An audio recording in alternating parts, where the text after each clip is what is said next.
Nasa 30 mga garments as in Philippine costume nagibo sa indigenous materials arug kan abaca fiber as in iba pang lokal na materyales ang ibinida kan mga estudyante sa fashion exhibit sa Catanduanes State University sa Virac, Catanduanes.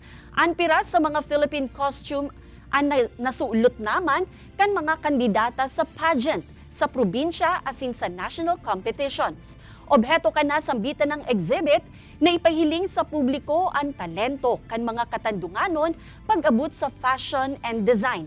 Apara kaini mas maipapabistuman kan aktibidad an abaka na pangenot na produkto kan isla.